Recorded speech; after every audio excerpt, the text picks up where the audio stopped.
Hey kiddos, get ready for a fun one. This is episode 3 of Andrea Lake 101. We are covering quarter 2 of 2024, getting us almost up to date. It is September 1st of 2024 as I record this. So episode 3, quarter 2 of 2024, that is April, May, and June of 2024. As I have told you, you get the real skinny with me. I'm not hiding anything from anyone. It's my last night at my beautiful place in Sedona, Arizona, and so I want to have a glass of wine while I tell this story because I am going back deep into the grind tomorrow, right back to the warehouse in San Diego, and working my face off for the next month until I get to come back to Sedona and have wine one weekend again. So it's it's going to be a fun episode.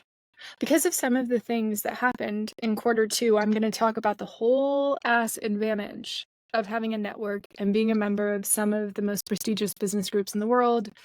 Some of the groups of people are like, oh, that's super secretive, and they're making all these secret plans. And I'm like, no, it's not that coordinated. Like, I promise, it's really not.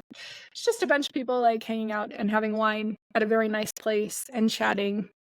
That is how I experience those conferences, and I'm in all the inside rooms of the inside rooms. And imagine all of the most powerful people that you hear about being at a conference, whether it's TED or the Milken Institute or Summit or the Renaissance Weekend, not the medieval one, or YPO or any of the groups that I have been in for years, Global Economic Institute.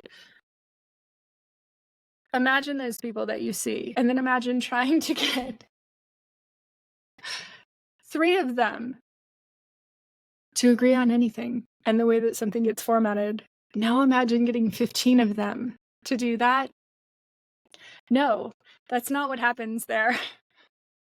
The last event that I went to like this is where this story begins. We left on April 4th, 4/4, which happens to be Brianna's birthday, to go to Summit at Sea. Summit is a business group I have been in since 2010. It is some of the most interesting people in the world. And it's sort of like whoever's the most excellent at what they do, whether that is athletics, entertainment, business, lots and lots of entrepreneurs, whether it is storytellers, journalists, photographers, the best tattoo artists in the world, the best rappers, the best poets.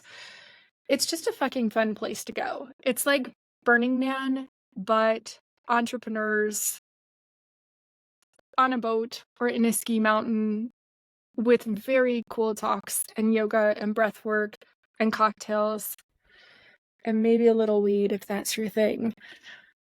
It's just a fun time. And I had signed up for Summit at Sea 2024. I've been to every Summit at Sea. I thought I had been to every single one. And then when I was on Summit at Sea, the last one, they told me that I missed 2016, which is true. I did miss that one. But I've been to almost every one of their conferences. I've been in that group for years. I love them. If you have the opportunity to join, I strongly recommend.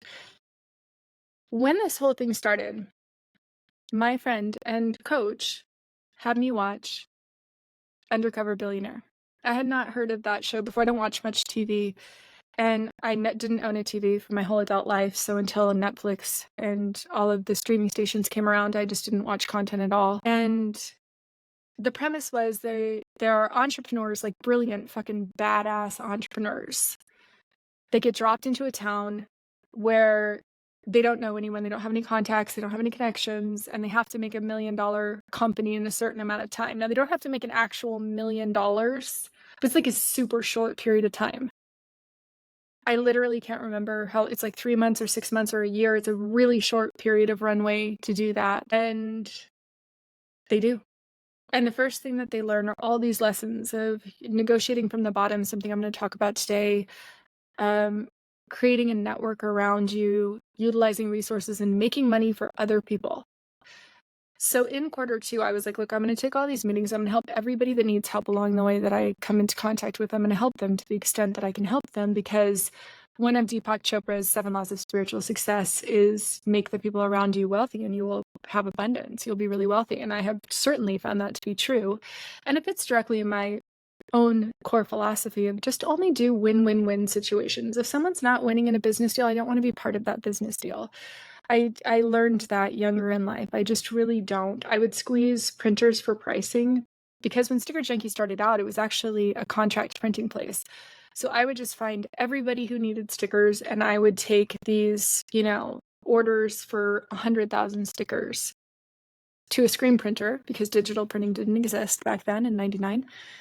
And I would negotiate a really low price, 4 cents a sticker, which was a very competitive, really good price, but the materials only cost like 0.8 cents per sticker on those stickers back then with those printing processes. And I did not properly, nor did the owner of the screen printing companies that I was purchasing from, did not properly run their metrics and see how much the overhead actually was. Like, it actually is expensive for the equipment. It actually is expensive for the electricity. It actually is expensive for the employees. And so 4 cents is about what it actually was costing them out the door costs. They weren't making any money off of this. And in some cases, if they weren't tight with their books, it was actually costing them 4.5 or 5 cents. So when you multiply that over the first year in business, I sold like 20 million stickers, a lot of stickers.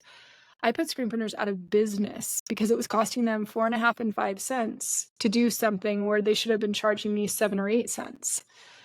But because the raw material costs were so low, it wasn't apparent to either one of us. There was nothing intentional about that happening.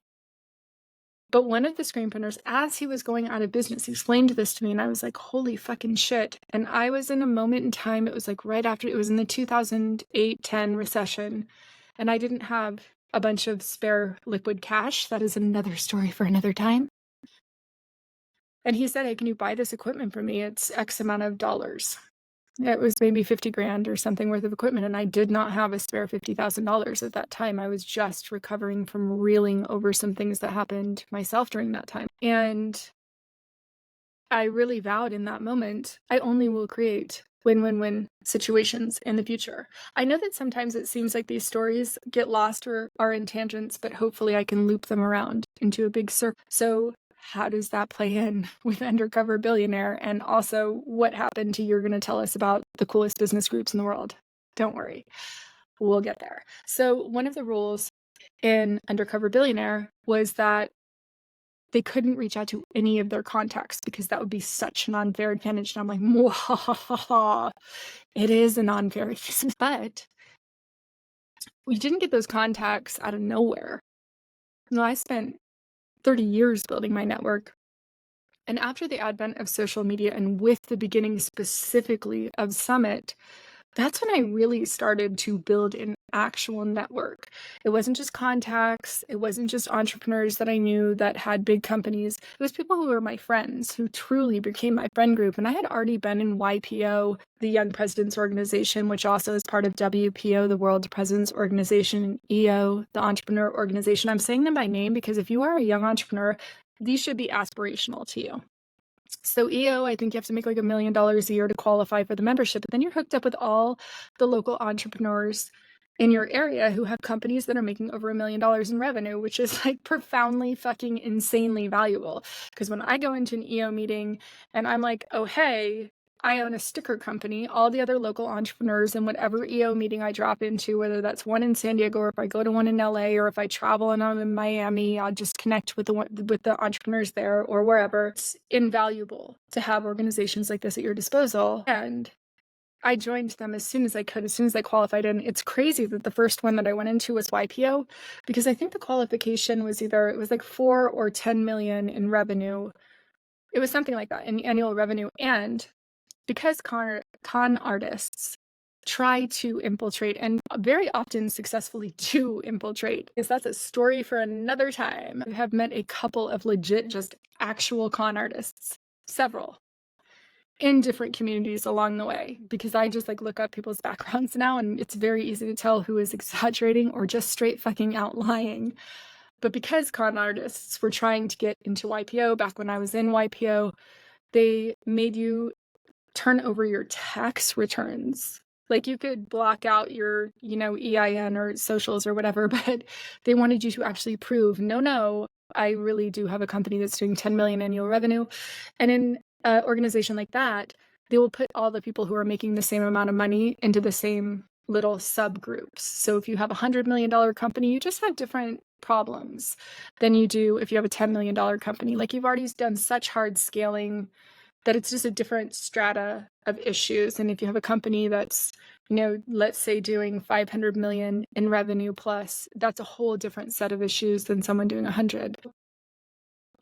I know that I'm talking about numbers that sound insane to a lot of people, and most people, they don't need that. So a lot of the entrepreneurs that are watching, the goal of a lot of entrepreneurs that I teach entrepreneurship to, I do have a lot of men that I've taught entrepreneurship to, but I also have a ton of women. And that $3,000 extra a month that they're reaching for just in profit from whatever company it is that they're spinning up, if they're making like a handmade food product on Etsy, let's say, or, they're repurposing resale clothes from a vintage shop or something like that, that can actually make them $3,000 or $4,000 extra dollars a month. That's the difference between where you live, what school district your kid is in, whether it's hard for you to buy all the groceries you want, or whether you just don't even have to think about it anymore. That's such a huge fucking profound difference in people's lives. And I don't want people to think that I don't understand money. Especially since I talked about taking a loan from my mom. My parents were working class when they got married. My dad was a submarine sailor, enlisted. He had not gone to college. My mom was a waitress. She was a traditionally trained hairstylist because my grandmother owned a salon. So she learned that, but they were relocating so much, seeing they were a military family. My dad was career military, that it was too much of a hassle to rebuild a clientele in each new city as my dad would get transferred. And then once we landed in San Diego, she was like, when you get assigned to different ships and go different places, you can fly back and see us in San Diego. We will be in San Diego, because my dad was stationed in Okinawa and in Honolulu, as one does when they are on submarines, or Groton, Connecticut. The Navy out there who is watching, deep smiling relate. And that is how I came to grow up in San Diego, was that he got stationed at the sub base off Point Loma, and we'd be in Point Loma and Coronado all the time. And when he got restationed, my mom was like, cool. Peace out, I'm staying here.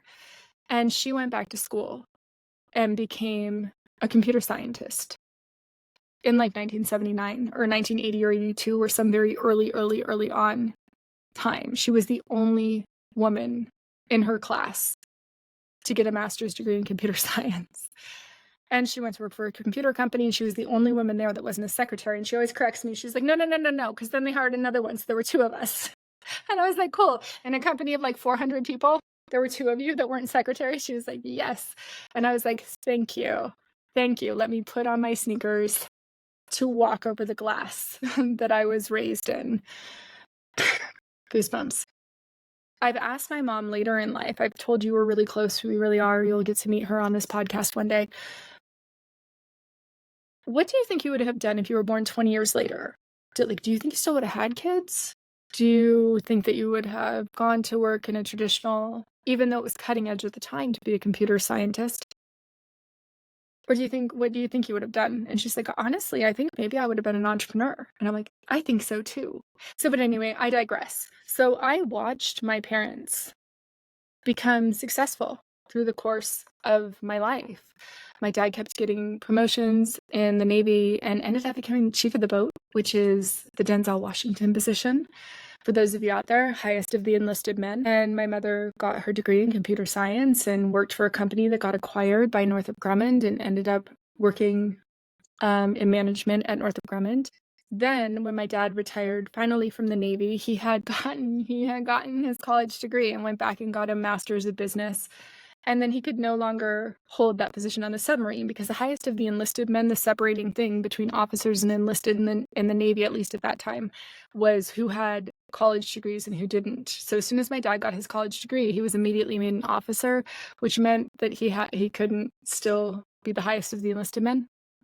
And those last couple of years of the Navy were not his favorite. He was very, very good at shooting pool. He was offered a position on the Minnesota Fats. He tried out and made it, and the Navy was not like, no, go follow your dreams. So he did not actually get to do that, but he was that good of a pool player. I grew up with a regulation Lake Brunswick in my house, and he would just play pool for the last like 2 years in the military. Then he convinced my mom to leave her job and go start a real estate agency. So they were, couple real estate agents, husband and wife in San Diego in the 90s. And they very quickly, within 3 years, became the top performing agents in all of California for Century 21, which is a very big deal at the time because they always were very entrepreneurially minded and entrepreneurially seeking. Like they just always had it in their hearts to work for themselves and to have that free spirit. So my dad always encouraged me to become an entrepreneur, but it was so rare and so unusual. I started my first company in 1990, and like women couldn't get business loans legally at all, period. Could not get business loans, period, until 1988 when I was 14 years old. It was illegal for a woman. It was not possible for a woman to get a business loan. No, I'm not lying. And so that meant they weren't ubiquitously available for another 10 or 12 or 15 years.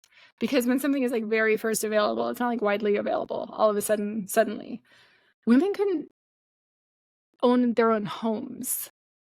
Women couldn't have their own credit cards until the year that I was born, 1974. Like, it's so fucking wild how recent that is. So my mom's lifetime, like, she couldn't have her own credit card. She couldn't buy a house in her name. She couldn't get a business loan in her name. So I always knew how lucky that I was to be able to just go and become an entrepreneur. But I never even called it that because it wasn't a common thing when I started my first company in the 90s. I just thought, oh, like, I'm lucky. I know how to make this product. I know how to make those rhythm sticks. I can go to the beach and sell them. I can like fucking go to Burning Man and like bring a bunch of them out there. And I didn't sell them there, but then people would become aware of me and they'd be like, oh, I have this little store, and I would sell to the stores. And then I started selling to all the head shops and tattoo shops and just like very organically became an entrepreneur. And then a few years later, after I was selling sticks for a while, I was at Earth Day in San Diego, which was always a big day for us. Like those toys just sold really well there. And my friends had a production company called Keith Mahogan Experience, and they would have a stage every year at Earth Day in San Diego at Balboa Park. And I met this guy that I had been wanting to meet. He was like peripherally in my friend group. So I talked to my friend Eric Grandin. Hey, Eric. And said, hey, can you introduce me to Justin? And it's a very good friend of mine to this day, Justin Kingsley. He had started Stoon Bunch clothing in the late 80s, early 90s, and he was the original person, the very first person that made those shirts that said, this is such a Gen X episode all of a sudden, that said tweakers suck in like 1989. I don't remember exactly when he made them, but like around then. And it was right when like Seedless clothing was coming out and Serial Killer, and my clothing line came out not too much after that, and Anti-Establishment Clothing, and all these like early super cool clothing companies that were springing up out of Southern California. Like that's my lineage. So I came up as a slogan writer. That's how I ended up like becoming an entrepreneur. I started a company called Anti-Establishment Clothing after I had rhythm sticks because I'd heard about this guy through Eric that had a t-shirt company. He said, oh my God, I've always wanted to have a t-shirt company. I have an idea for one. It's called Anti-Establishment Clothing. It's like offensive t-shirts. They're just all black and white. They have the same like old style typewriter font, and I'm going to come up with a really cool logo as the back print. And I'll just have tons of slogan shirts. And Eric's like, oh, that's actually a really good idea. That would like look good. And I told him some of the slogans, and he was like, yeah, that's a good idea. And he's like, yeah, I have this friend that came up with these tweaker suck shirts, and he made $1 million last year. He like sold $1 million worth of t-shirts last year. And I was like, excuse me? That is all the money in the world. I want to go do that. I like legitimately had no idea that you could sell that fucking many t-shirts. Like what? So the idea for Anti-Establishment was born, and it was all of these very angry t-shirts and also very funny t-shirts. I don't give a fuck about your problems. I don't give a fuck if you're offended. I sell crack for the CIA. Cops are assholes. Like, fuck censorship. And so, but I did, and I sold very offensive t-shirts to tattoo shops, to head shops, to breweries, to anywhere that would sell offensive t-shirts, tourist shops in some locations, like in Cabo. So I'm super sorry. Now that I know that Brianna's family probably will watch this, I'm censoring even what they say because I did not say the worst ones. So I own this offensive t-shirt company. And then I very quickly realized, like, hey, there's actually way more money in selling to chain stores.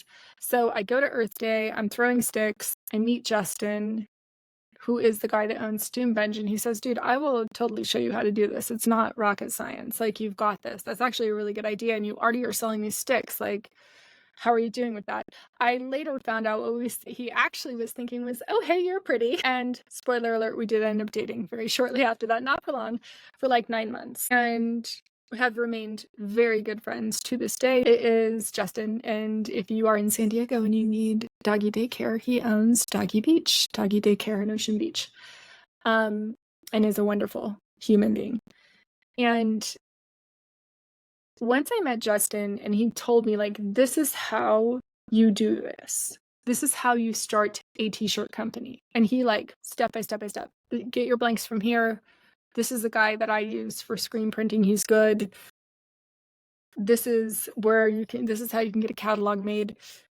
Like, he really walked me through it. And I realized, whoa, because there was no social media, there were no fucking courses. That wasn't a thing in 99. Like, people wouldn't put their credit card in the internet in 1999. And so I was like, oh, okay. This is really valuable information. I need to have a community. So as I started to get invited into the actual business communities, it was always a huge goal of mine to get into these communities because I didn't go to college. I started my first company when I was 17 years old. And so I didn't go to school because I wanted to go to UC Santa Cruz. I was going to be a women's studies major. I was going to minor in Central and South American studies. Would you like fries with that? Like, what was I going to do with that degree? I will tell you what I was going to do with that degree. I was going to go to graduate school. My plan was to go to law school and then potentially also get a PhD in women's studies. That was the plan for 18-year-old Andrea. And instead, I started a fuck you t-shirt company and made millions of dollars selling fuck you t-shirts instead.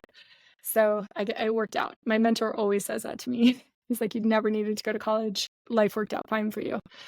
But when you don't have a backup plan, you don't know that life is going to work out fine. So I'm watching the show Undercover Billionaire. I promise you the stories will all come around. And the thing that they took from every entrepreneur on that show is fucking brilliant. Because all of them hit their, no spoilers, sorry, shit, fuck, well, too late. They all did well.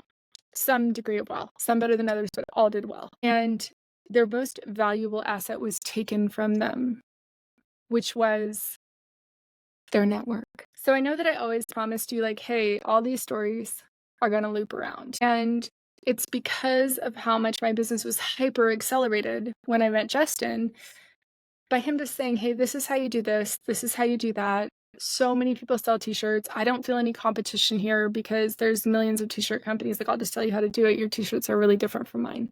And maybe we'll sort out a way to work together, by which he meant maybe I can take you on a date. And then I knew I had to find my community. So we finally get to go. We get to go to Summit at Sea. Brianna and I are going to Summit at Sea together. It's her first one. And I've been in this company, or in this business group, since 2010. And it's her first time going. And it's like a daunting experience. There's a lot of activity. There's a lot of stuff going on. It's super fun. It's packed with like amazing talks and musicians, and there's 20 cool things to do in any hour. And so we're on our way, we go there, we get there, and the website still isn't finished. That has been so late by this point for Sticker Junkie, the relaunch, and we just need them to put a link on the back page. But I worked something out with the developer, and he in fact did get the website up and running while we were at Summit at Sea on Brianna's birthday on April 4th. And we did the Zoom meeting with him right before the boat pulled out from shore, and it was finished, a website entirely. And you cannot make this up, but Diplo was spinning upstairs on Summit at Sea. Like, we ran up to the deck, we heard Diplo for a second, then we ran downstairs, we had the meeting with the developers, and the website was officially launched. And this was truly the turning of the corner of like, everything is going to be okay. And then it got even more okay from there. Because what I realized was I always knew I was going to tell my story. I didn't know what the podcast was going to be named. I didn't know what the TV show would be named. I didn't know how I would do it. I didn't know how the book deal would unfold. But always, always part of this was going to be to very loudly as I could, tell the story of how the businesses got rebuilt, how I a perspective of just like entrepreneurs who are super curious of like, how the fuck do you dig yourself out from 1.84 million in debt? How do you keep the mindset that you need to keep to stay focused on solutions when you have nothing but problems in front of you and resistance from every direction? How do you go into a deal where the developers are like, yeah, we're going to get this to you in 4 to 6 weeks, and then it takes them motherfucking 4 months to send you a product while you are hemorrhaging $1,521 a day? How do you leave those relationships clean? I don't have any heat with those guys. I should have been on their ass the day they were a day late. I should have been doing nothing but calling them, but I was so busy with all of the other regulatory compliance, setting up a new marketing system, getting the designs out to Hot Topic. Like, I was so fucking busy that when the dude would reschedule because his cat was sick for the 782nd time, I would just be like, fuck. All right, well, let me just go look over here and fix what's over here, because I don't even have time to waste. I don't have a minute to spare right now. I have so much work to do. I have been working at that point for 6 months from the moment that I would wake up at 4 o'clock in the morning. I am not exaggerating. Some days it was later, some days it was 5 or 6, but from the second that I was awake until the second that I went to bed. We weren't living in the warehouse. We had a house, an actual house that we could go to, and we never did because we would not lose 25 minutes of work in a day. I remember the days where I was like, fuck, I just need a minute. And I would sit for like 3 hours and like watch The Walking Dead or listen to the Morbid podcast. That is so dark, but those are my comfort shows. And like play a game on my phone and just turn my mind off and smoke a little weed and just be like, look, I just can't. I just need a couple hours. And that, my friends, felt like a vacation day to me. And I felt guilty for like stopping work at 5 o'clock and going to bed at 8, or stopping work at 6 o'clock and going to bed at 9. I was like, oh, I didn't work all day every day. I took 3 hours off right here. It's been such a hardcore year. That's why when I'm on my last night in Sedona and I'm like, I'm gonna have a glass of wine, I'm really gonna have a glass of wine, even if I still have to record a podcast. It's true. And my teeth are gonna turn purple for anyone who's watching on YouTube. I'm sure that's super fun. So we get on Summit at Sea. And the very first day, before we even take off from port, like as we're taking off from port, because of course that's when they have Diplo play his first set there, is super casual. No big deal. Me and Dip, we homies. No, we're not. I don't know him. I didn't meet him. But he seems very cool. I just don't know him. And we are pulling out of the harbor and our website's done. And it is like unicorns and rainbows and magic. It has been like the stress that I had when I had to walk into the IRS was true and real and an actual thing.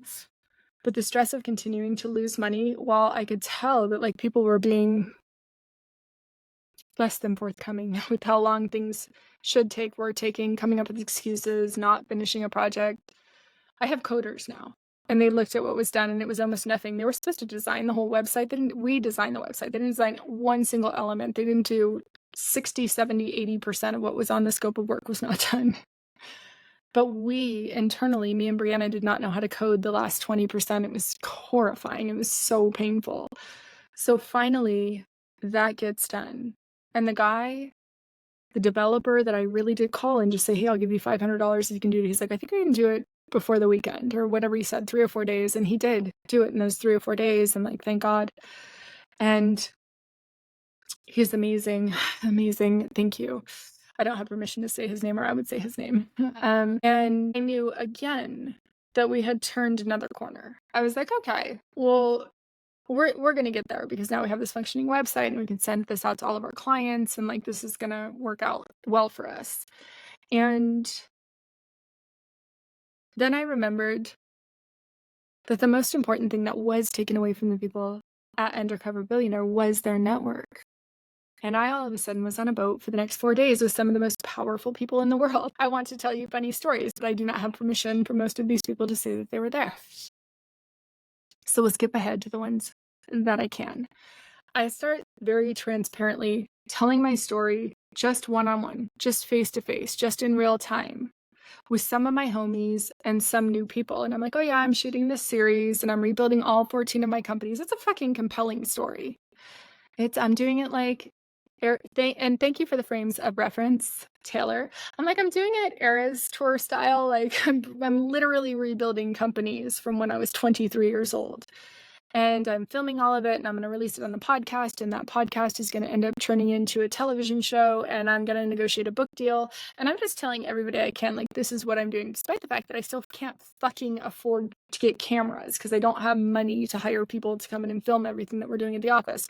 Except for the one thing that I realized that has made this whole entire thing successful. And it is one of the biggest pro tips that I can give you as an entrepreneur. I was honest. I was dead honest with where I was. So when I'm like, I'm filming a series, but it's going to start out this way. I can't afford camera crews yet. I need more sales. I need more dollars. What do you need next? I need better connections. I don't fucking know how to make a YouTube go viral. I'm 50. Like, how the fuck would I know how to do that? Except for the people that wrote to YouTube and created YouTube who are... anyways, I was going to go off on a side story. About how I met them in 2006, but I don't know them. I don't know them now. The newest content creators are like really young because they use social media like a pencil. And I'm like, so the internet didn't exist when I was a kid. I was 18 the first time I went on the internet because it didn't exist. Not really. And then it didn't even really exist until like the early 2010s. That's when people very baby started to be comfortable putting a credit card in to a website. Even when Amazon started out, I'm pretty sure they had phone calls. We would get phone calls to take orders because people didn't understand encryption. And they didn't understand how very much more secure it was to send your credit card over an encrypted network rather than give it to some rando on the other side of a telephone. So we've come a long way in a very short period of time. So I'm on this business cruise to Richard Branson's private island, as one does. Okay, that does sound, I can see how this sounds. That does sound like Bilderberger secret society stuff. However, it's not. My mentor, who really is very private, who I will not name, I have 3 mentors and 2 of them I name and 1 of them I don't, who is the one who has always said privacy is the best thing that money can buy. He also said, yes, there is a group of people who run the world. That is true. There are about 100,000 of us. And anyone can be part of that group. More accurately, probably 300,000. They're the people who are the most active, and you can get there several ways. You can be like a Mother Teresa Gandhi type of figure. You can be a political presence, including both sides. So you could be a high-ranking politician, or you could be someone like Martin Luther King, who is very persuasive and powerful politically. You can get power that way. Or you can make a very lot of money. I think there's like 2 other ways. Huge acts of service, valor. But there's like 5 ways that you can become very influential and very powerful. And it's those very influential, very powerful people who run the world. And then they just get to know each other. And then when something comes up and somebody is struggling or somebody's in trouble or someone has a huge vision that they want to enlist other people in, they just tell their friend group.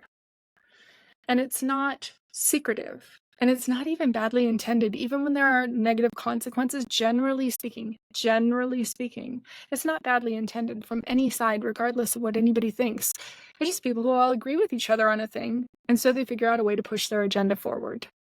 Whether that's business, whether that's political, whether that's for whatever their version of the good of society is, whether that's traveling to the moon or to Mars, or whether that's, fixing healthcare universally globally. So, you know what I mean? It doesn't really matter what it is. If you either put in all of the time, all of the effort, sacrifice, or if you make all of the money or run political offices, you're just part of that group of several 100,000, 300,000, maybe a million people out of the 7 billion here who sort of run policy in all of the different countries and who sort of make things happen in all of the different countries. And anyone can earn their way into that group. That is what he said to me as a person who did not go to college. He has many, many advanced degrees in many different fields. You could figure out who he was if I told you what they all were. And he said, you're never going to go to college. You're not made that way. So he gave me basically like a course curriculum of hundreds of books over the years that covered science and philosophy and negotiation and business and physics and medicine and law. And then he said to me one day, after he's given me in history, and after he's given me all of these books to read for a very long time at this point, for multiple years, at that point, 2 or 3 years. And he said, it would seem as if I'm teaching you about law or medicine or philosophy or negotiation or business or global economics or trading. But I am not. Even though I am giving you books about law and medicine, and even though you will learn about science and technology, I'm not actually teaching you about any of those individual things. I'm teaching you how to think. It is a lost art. You are going to be able to hear information and to come up with all of the different ways that it could connect to each other, and you are going to be able to go forward and draw very different conclusions than people that just are not taught to think that way. And I'm not saying this to sound like an asshole, even though I might sound like an asshole. He also, when I told him I gave away all of my televisions when I was 19 years old and I just didn't consume content that way, he said, how do you get the news? I said, I read The Economist, and everything has a slant. Everything does. But I would watch the BBC and read The Economist and listen to NPR at the time because I felt like those were the most neutral news sources available to me at the time.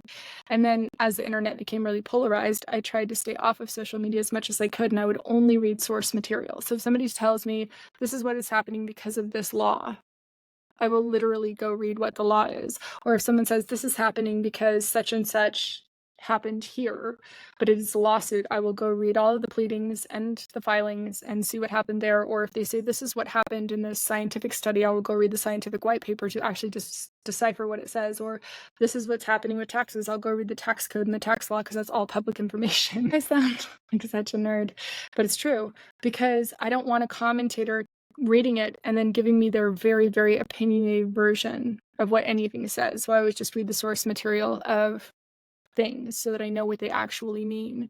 So when I met that mentor who taught me all of that, again, I was like, holy fucking shit, I need to get in every business group where every person like that is, because I've never thought of anything like that in my life. I never heard that. I didn't hear that in any kind of school.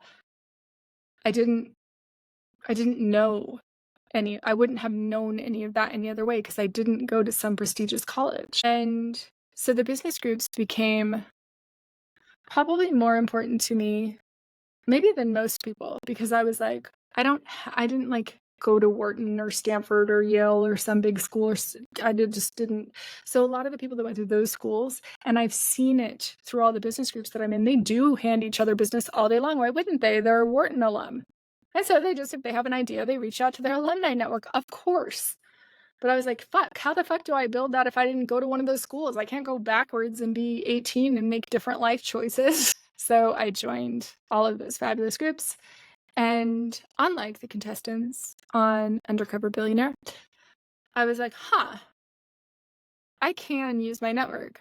So I started reconnecting with people. I threw an event at Summit at Sea that was a hijacking event, and I ran into somebody I very briefly met before named Andy Stack, who is a very good friend of mine now, and we had just sort of barely known each other.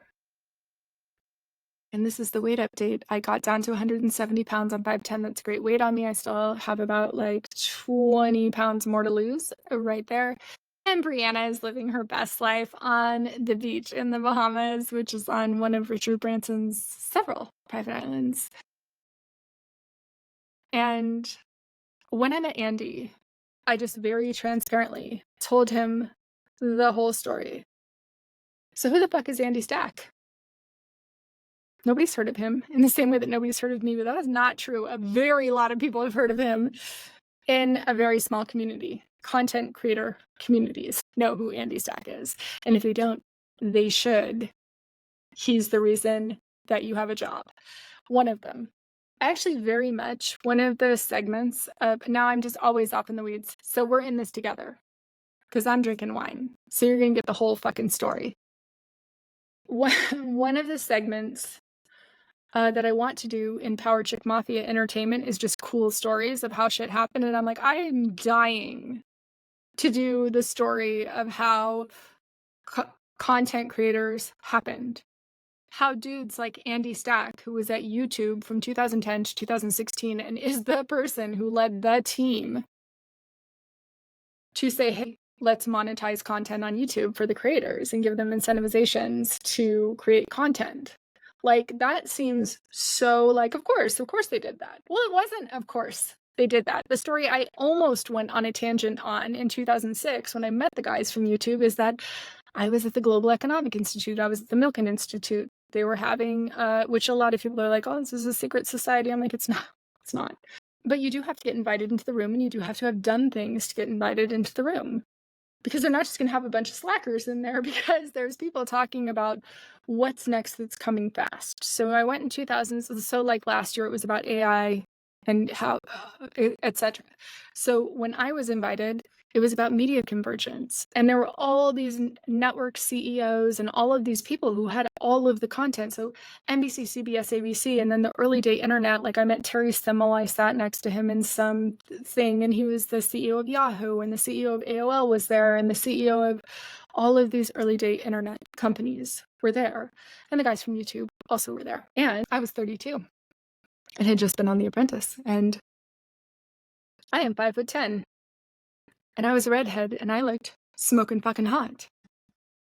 I met a guy there who I ended up dating, who's a fabulous, very successful dude. And so we went and had lunch one day at the Global Economic Institute, which is what the Milken Institute was called back then. And it was more widely known as that then. We met the guy from YouTube. And as we were walking out of that lunch, he said to me, he was betting a bunch of deals. And I was just passively listening. And he said to me, should I invest in YouTube? And I said, nah, I don't know. He was like, what? Tell me what you think. And I said, well, a lot of people competing for that space, and you don't know which one is going to win. And they are going to be riddled, loaded under forever in copyright litigation. I don't even see them withstanding that. How the fuck are they going to be able to afford the attorney set to fight with every movie studio, all of them, every musical recording studio, all of them? They are infringing copyrights right and left. I already know they're socked under with litigation, and there's a bunch of competitors in the space, and you don't know which one is going to win the space. So if they win, this is exactly what I said. So if they win, that will be amazing. Multiple billion-dollar company, yes, all of the yes. And somebody's going to win that space. But I just do not see how they get past the litigation. That was a true and accurate assessment. Nothing I said was incorrect. To this day, nothing I said was incorrect, except for that they did figure out a way to negotiate with all of the recording studios who they were infringing on the copyrights of, all of the movie studios, all of the television networks. That is so insane. The amount of regulatory compliance that they had to fucking claw their way through, and the amount of negotiation for different little royalty payments and licensing payments on multiple different myriad things. Like, what? It was mind-blowingly complicated, and I knew that it would be mind-blowingly complicated because if you have a show, but then the show is somebody's pulling a clip of a television show, and they play that television show on their video or on their reel or on their whatever, and then that television show is playing a song within the television show that television show itself has a licensing right to play that song.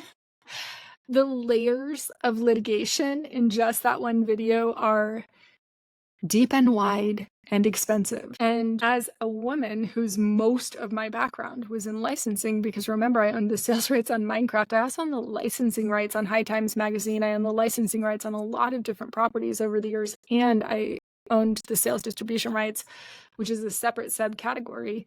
As soon as I thought about, like, how complicated that was, I'm like, "Fuck, that's gonna be hard." And I advised him not to invest, ultimately, and he ultimately didn't invest. He's done fine. You don't have to worry about him. He did okay, but I digress. Although I think that story is funny. So I run into Andy Stack on Summit at Sea, and he is the OG old school dude that monetized content for the interwebs. And he also like used to be in the Blue Man Group, and I used to be a professional fire dancer. He used to own a music house in LA where like all the musicians would come and play at his house. Like all the musicians who are like the backup musicians in Pearl Jam, Justin Bieber's band, any big band, all of the Metallica, all of the big bands, like the musicians who are the drummers or the guitarists or the keyboardists or whoever would come and do jam sessions at his music house in LA.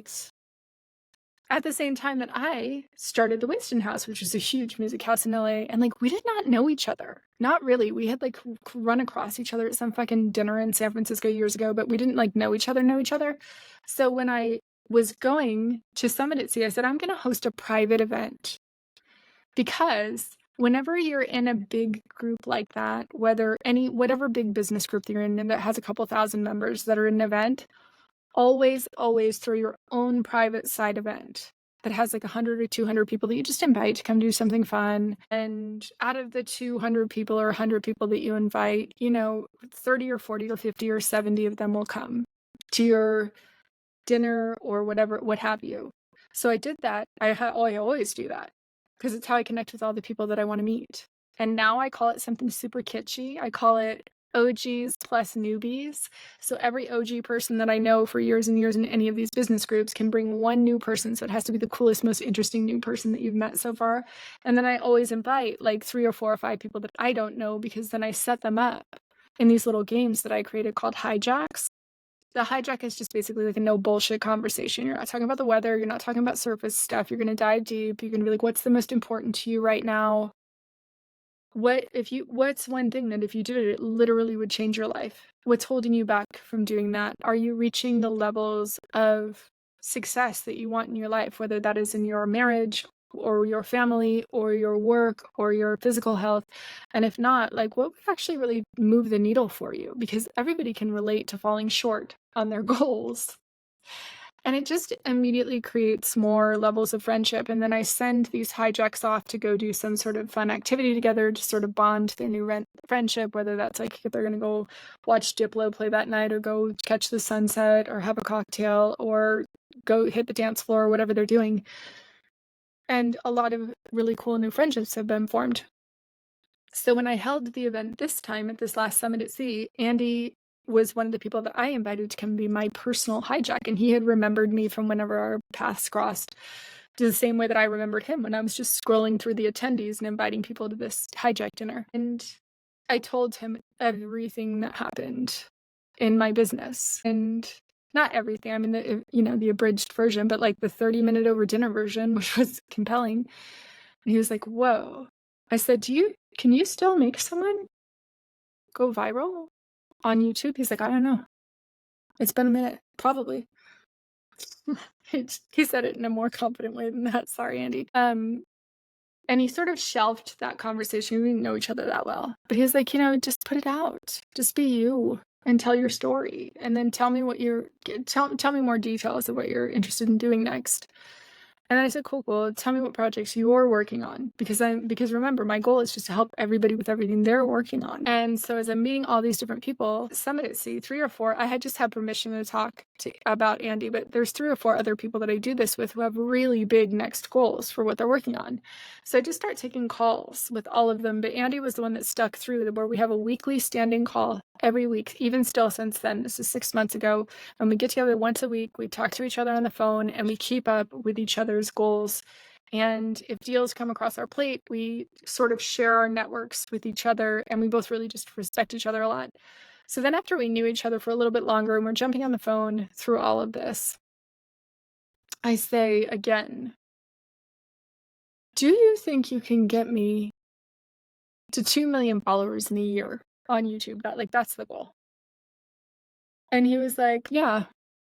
Yeah, maybe. I have to see your content. I have to see this and that. I have to see what the budget is to do that, this and that. And I'm like, oh, I have no money. I need to do like a word of mouth thing. I need to like get whatever, because at that time I didn't. But I'm sure I'll collect money at some point along the way. And like, will you just help me? And he was like, yeah, let's just have a weekly standing call. And so we have. And so that will be a to be continued part of the story, because then Stickergate happened and he was in San Diego shortly after and was like, all of a sudden there really is a storyline here. And I'm like, yep, I knew there would be. I didn't know what it was, but I knew something would happen. That's how you use a network. There's no usury. The way that I built my network was, once I got into Summit in 2010, I would host potlucks in every city that I went to. And so in that particular business group, and in most business groups, I think it's fine. I think it would be fine. I know all the founders of Summit. I think it would be fine if I barely peeled back the layer. It's just a cool business group. And so once you've qualified to get in, they allow you to connect with other members. Now, those other members, just like any other social media, can block you if they don't want to be connected with you, but it's a pretty small group. It's like a few thousand people. And everybody does want to be connected with each other. That's why they're in the group. So very early on in like 2011, 2012, I was doing road trips a lot. I was traveling a lot because my other mentor, who I will talk about probably in the future episodes, was Jim Rogers, who is George Soros's business partner. He's one of the ones that I am allowed to publicly name. He was not a huge mentor for me, but fucking of course I claim him as a mentor. Jesus. He's George Soros's fucking business partner. And I was 24 when I got to talk to him multiple times. And it would be the equivalent today of someone who's 24 getting like 4 hours on 4 phone calls with like Jeff Bezos or Michael Burry, because of course Jim Rogers is one of the best traders in the world. Jim had written a book called Adventure Capitalist. And it's a book where he takes a road trip around the world in a convertible SLK Mercedes that's put on top of the body of like an off-road. I have a G-Wagon, so it's probably put on top of like a G-Wagon body or some aggressive off-road Mercedes bottom with an SLK top. So nobody had ever seen anything like this when he took that road trip in like 2004 around, I think it was. And previously he had done a trip around the world on a motorcycle. So he set a world record and then he broke his own world record. And he's also fucking George Soros's trading partner in their business. So he shorted the British pound overnight and made $1 billion overnight in 24 hours. No big deal. He's okay at trading, if you like that kind of thing. And so I became fascinated with him once I read his book in the early 2000s and his 2 books. I don't remember the name of the other one, but I became fascinated with his story and made him stickers that said, by the way, I drove around the world, ... twice. And then I wrote a handwritten letter that was like, hey, I'm really interested in this. And I have this other mentor who is a very big trader. And I would like a few minutes of your time would change my life. And I've done this and this and this. And I have this company and I've sold like $1 million worth of t-shirts and I'm a distribution company. And there was no social media. So I couldn't just like go meet entrepreneurs. So I wrote him this letter, a physical, actual letter with physical stickers and sent them to him. And he called me like immediately, like the day he got the stickers, he called me. And was like, this is so, because custom products weren't a thing back then. You couldn't like really just go on the internet and order custom products. It was like a very big deal if you made a custom product for somebody in like 2002 or whenever this was, or it might even have been 1999. I don't remember. And I told him who I was. I told him what I was doing. No, it was later. It was like 2002 or 3, like somewhere in there. And I told him that I had been selling a bunch of clothes to Hot Topic, but lately the designs that I had sold them, they didn't sell. Like a few of them in a row didn't sell. And especially back then, if you had a track record that was really hitting at the moment and really current with what people wanted, they would buy, and test so many different designs from you. But if you were sort of missing the mark, they wouldn't buy from you like for a while. So then I talked to my buyers at Hot Topic and I found out that the way that they were bonused was on sell-through. So they would triple down on everyone that was giving them good sell-through, which if you're selling to a chain store, at least back then, that meant that 10% of their current inventory was selling through in a week. So if I sold them 1,000 t-shirts, 100 would have to sell through in the current week, leaving them with 900 t-shirts. The next week, 90 plus would have to sell through to give you that 10%, leaving them with 810 t-shirts. The next week, 81 would have to sell through, and on and on and on. That's how it was measured, whether or not you got a full store buy, which is what you were going for. Because a full store buy would mean like every single one of their 1,200 fucking locations was going to buy a dozen t-shirts. Like, what? So you were going to sell 14,000 t-shirts of one design every single time they restocked the store. Now then, designs would get broken, air quotes broken, so they would have like not enough larges and too many mediums, and then they would level it out and maybe order 8,000 just to fill in the blanks. But you could really sell a lot of t-shirts that way. So I'm explaining all of this to Jim, who is immediately understanding everything because he's motherfucking brilliant. And he said, you know what you have to do? Is you have to drive. You have to drive and crisscross your way across the country. Because you have just told me that the trends go inward from the coasts. I said, yeah, they do. Like the kids in LA and New York, they get media coverage and all these different teen magazines. It was because before the internet, really. Or on MySpace, because the internet barely baby was just starting. And then they're sort of the trendsetters, and it goes to the middle of the country. But then the kids in Iowa always do interesting shit, and it sort of like crosses back outwards. So you can literally see the trends. And he said, you need to get in your car and you need to drive. I did. And I started, that's why I have told, this is why my book is called You're Going to Think I'm a Pathological Liar, because this is an insane story. And then put on top of that what I'm about to tell you next, which is that I have driven every freeway in the country and 70% of the scenic highways, because I just started driving every highway. And then a guy I dated like in my 30s was like, you've driven so many of them, let's get a map. And I highlighted every freeway I'd ever taken. He's like, you're almost done with all of them. Like, let's just go mark off the rest of the highways. So I really have driven every freeway in the country and 70% of the scenic highways west of the Mississippi, just because I always have been a West Coast kind of gal, and that terrain has always been a little bit more interesting to me. But I've done plenty of back roads on the east. I'm looking at you, Utah, Alabama, EUTAW. And so as I was crisscrossing the country, I would see the trends moving inward and outward. I would see what the kids would buy. I would talk to the kids. So if I like stopped at an Arby's, I've been vegetarian basically my whole life.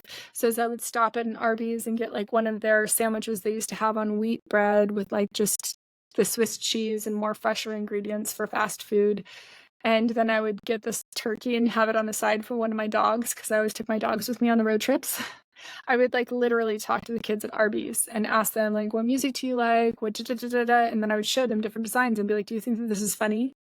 And that's how I became the biggest vendor in Hot Topic. It was not like without work. It wasn't lucky. I would just like see what they were doing and then create slogans that I thought that they would like. And then I would mock them up as t-shirts and literally show all of these kids in the middle of the country and then on the coast and in Texas and in the middle my catalogs. And they would be like, that's funny as shit. I would buy that right now.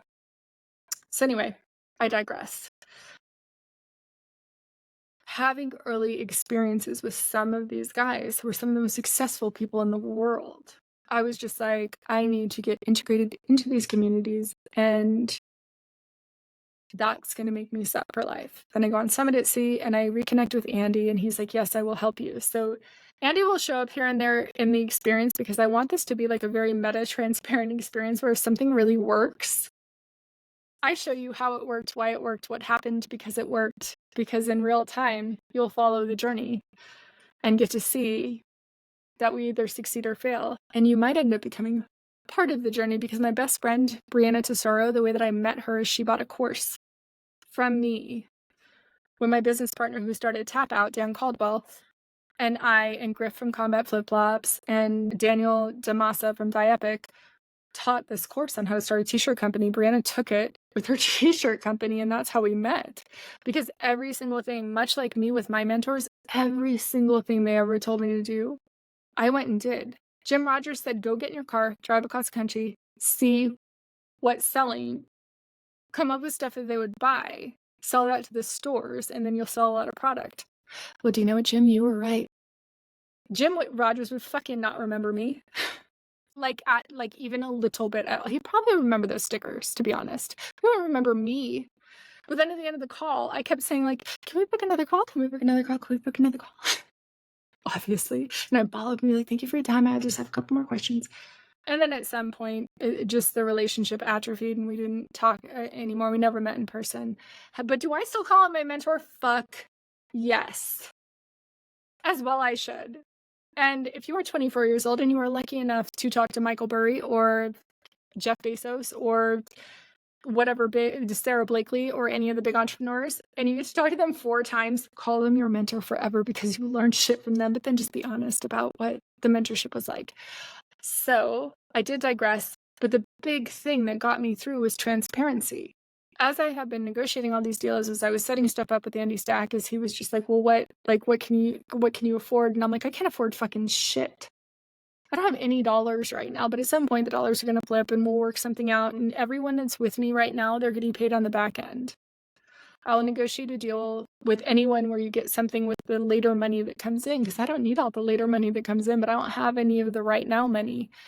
And when you're negotiating from the bottom, that is how you do it. That's exactly how you do it. We're going to talk a lot about that in the next episode. And then you keep your promise. And then when you make the more money later, you very quickly get it into the hands of the people who you said it would go to. Because when I start a business deal with something, I'm never looking at the first deal that we do together. I'm looking at like the 100th deal, which is untrue because we probably will do 12, but I'm looking at like the 12th deal.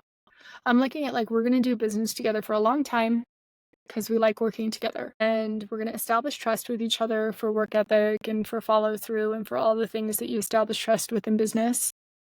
And we're just all going to rise together.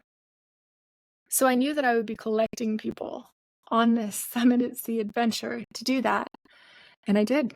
I met a lot of very cool people that were working on a lot of very cool things. I helped them to the extent that I can. They do know who they are. And then I just kept taking meetings over and over and over again, meetings with all of these different people that I had met. A couple of people were up to, this is my profile for Summit, where I was like, yes, it's crazy to pour company back into the companies that I started in my 20s, just like the Eras tour. Thanks, Taylor. And I'm documenting it for a series, and these are the companies, and like, I would love to connect with you while I'm here. And I got a lot of response to that. And I started dreaming again. I started like saying, okay, this is like the next goal is 12 sales a day, but we need to get to 70. So that we can start doing that 5, 6, 7 million in revenue again annually. Because I think that I could get Sticker Junkie to be a $30-40 million company in 2 years. I think I could get to 100 in 3 years, and I think I could get it to 4. But I probably will sell it before then. I'll probably sell it like when it's around 30 million. That was originally what I thought. That's not what I think anymore. And I connected with a good friend, May Fox, and negotiated a deal with her to write my book. She's a best-selling New York Times author. She co-authored a book for the Dalai Lama. She's a co-author. She has mybestsellingbook.com is her course. She used to work for McKinsey. She's fantastic. She's multiple New York Times bestseller author. And she's writing my book, You're Going to Think I'm a Pathological Liar. So for that book, I laid out all of the different trajectories of my life, all of the different companies that I started that I could remember. There's more companies than this, but these are the ones that I remember. There's different things that different colors mean, but I have started Rhythm Sticks, Anti-Establishment Clothing, Delinquent Distribution, which owned the sales rights on Minecraft, World of Warcraft, Call of Duty, The Walking Dead, Sticker Junkie, T-Shirt Junkie, Zoco Inc., which did subscription-based websites for best-selling spiritual authors. We were on Oprah with that company.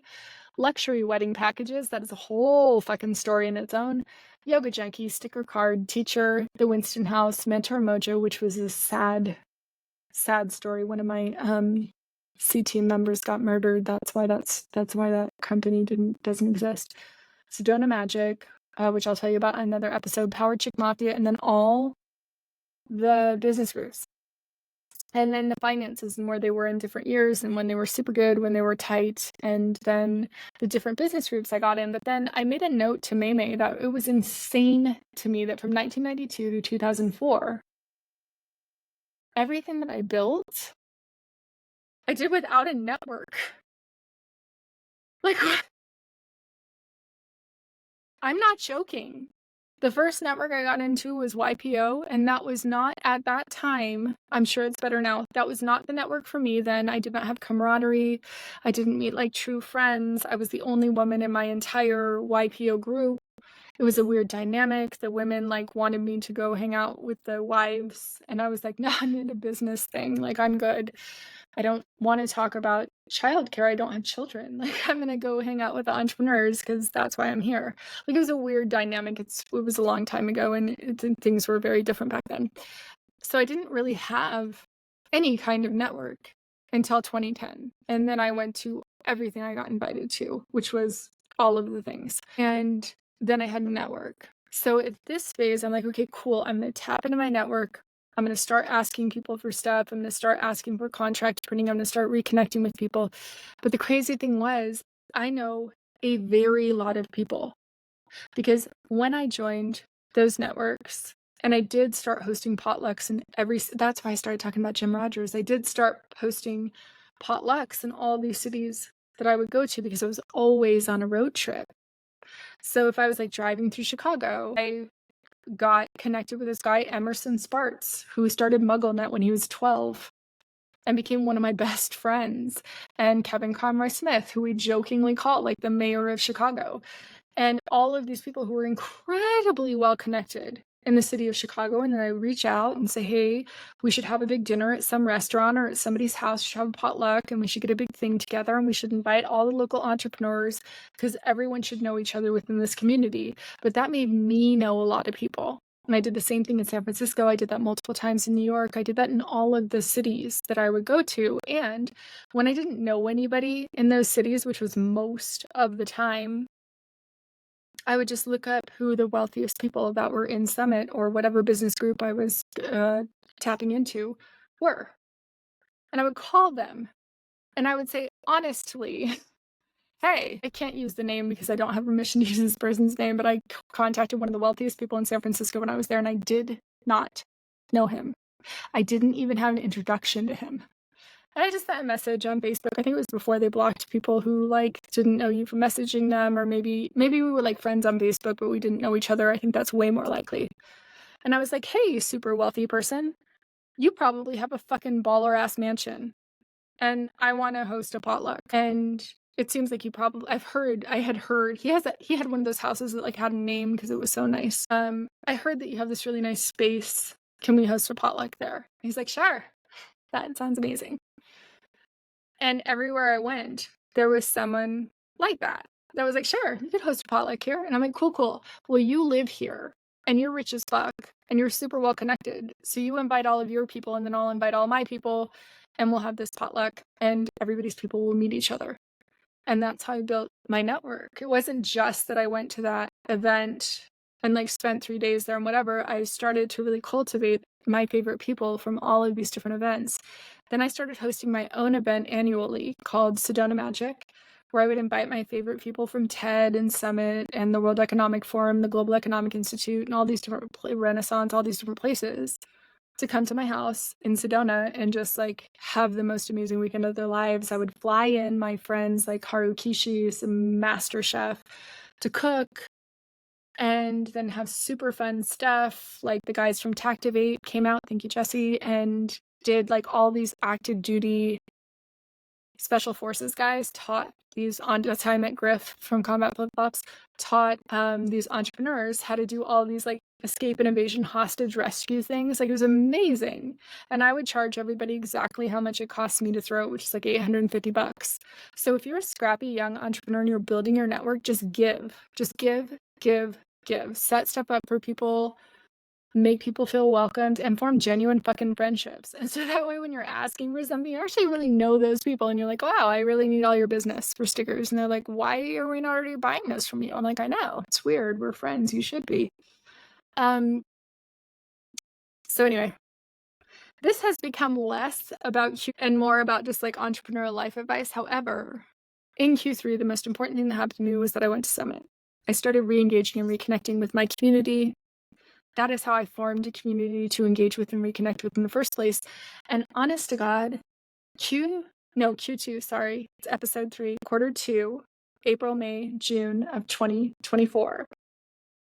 most of the people that I reconnected with, I was driving back and forth to LA, back and forth, back and forth, back and forth, back and forth. Sometimes I get a hotel room. Mostly I wasn't spending the money that way. So I'd either stay at a friend's house or I would drive back home to San Diego. It's only like a couple hours. And I was helping everyone I could with everything that they were working on. And then I was closing sticker deals or attempting to close sticker deals. And when I tell you that Q2 of 2024 was one of the most frustrating times in my life, it was. It was super fun. I signed the deal with May Fox to write the book. I kept her active on what was going on. I planned out what this podcast right here would be. I dreamt about the TV show that I would one day be able to afford to shoot. And I kept pushing stuff out with sales. And most importantly, I came up with a sales plan for Q3, which is the next episode, which is July, August, September of 2024 is Q3. So right now we'll just close out June by saying the website did finally get built, even though it was late and very painful. I'm completely out of cash at this point, completely. I've re-engaged with my whole entire network. I have a sort of tentative deal with Andy Stagg to help me get traction on the TV show, on the podcast, on all of the stuff. Brianna is amazing, and I have these new employees, Jenny Le Armendares and Carly from Trad Sticky. And my brother still is working for me. And we had other employees, but they sort of fell away along the way.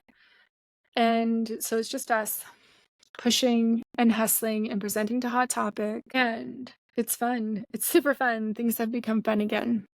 They really did. And we're having a great time. Everyone's loving what they're doing. It's all very exciting. We're starting to send out the personalized back pages to people. That's very cool all by itself. However, the sales are not coming. Like, I'm doing all of the things. I'm physically driving just like I used to do. Like, I really am rebuilding them, and I'm leaning on a lot of these same principles. I'm driving to so many different Hot Topics around the country. I'm talking to the managers of the stores to see what is selling the most. I'm looking at what they have. I'm asking them, like, hey, of these stickers, which ones sell the best? I'm going and helping my friends who are working on their own projects. I'm hanging out with Rico. I'm driving back and forth in tremendous traffic to LA. And I'm starting to set up organization around my business. I'm actually seeing, like, how much staff do I need? What does each individual role do? I'm hanging out with Rico a lot. And I'm dreaming of the future where we can launch Magic Penny, where we can launch Power Chick Mafia, where we can move forward into all of the next things that I'm rolling out. And I'm reaching out to influencers for the first time and asking them to do collaborations and partnerships with me. And at the end of May, I put together this crazy goal list for Q3, which starts July 1st. And I set a huge monthly financial goal for myself for July 1st. But when I tell you that at the end of June, it couldn't have been more disappointing, that's because it couldn't have been more disappointing. I took meeting after meeting after meeting after meeting after meeting after meeting with people in San Diego and LA where people said they were going to buy all kinds of things or do all kinds of things or help in all kinds of ways and then did not follow through. I do not blame them, as I was overextending myself and telling a lot of my friends and people that I knew that I would help them. I was falling short. I was overcommitting my time. Nobody is at fault here, but just nothing was coming easily together. And I really wanted to get my stickers into Hot Topic, and they were just not buying at all. And they had their own reasons. They have so many vendors they're dealing with. I'm coming back on as a new vendor. They were buying t-shirts, but they didn't have the metrics from the t-shirts yet. Like, there's all kinds of reasons. But as we close this episode on June 30th, going into July 1st, I'm a little dejected by the whole quarter. Stuff has been hard, really hard. And then I finally get my first Hot Topic order. Oh my God, it's like a drink of water, but I know that I'm not going to get paid on it for 90 days. So that actually just adds a little bit more pressure to my bottom line because I'm going to have to ship these stickers soon, like within the next 6 weeks. And that's going to cost money. And I have this big plan for July, but I don't know if it's going to work yet. And I'm about to re-engage with my team, and I've taken on some other team members. And that's where I'm going to leave you. And the next episode is called Sticker Gate, and it's the magical beginning of things really turning around. And the next episode will cover from July 1st up to current, up to now, up to when you're watching this episode, which will be on 9/10 of 2024. On 9/11 of 2024, the Stickergate episode comes out. And we're going to talk about how mind-blowing it is when something finally begins to scale, and how completely fucking hard it is to keep up with scale, and how very quickly that you can fall short of expectations of clients, and what to do if you do, and how to handle a very good opportunity, because we do make our own luck. And if I hadn't gone in and worked my fucking face off for 9 months, and if Brianna hadn't gone in and worked her fucking face off for 9.5 months, then when Stickergate came, I would have still been in the same position. I would have had that same manager who was not doing things in a very efficient way. I would have had that same staff. I would have had this nothing in place to take advantage of it, and we would have disappointed every customer that came to us, and we would have gotten a fraction of the customers that we did get because we wouldn't have had a social media presence even to jump into. So I can't wait to tell you the story of Q4. And on that cliffhanger, I leave you. Thank you for following the journey. Follow me at Andrea Lake 101 on all social media platforms. And I can't wait to tell you the last part of the last year, and then begin to tell you the week-on-week journey of what's happened that week to push us forward in all of our goals. Have a wonderful, wonderful night, and cheers from Sedona.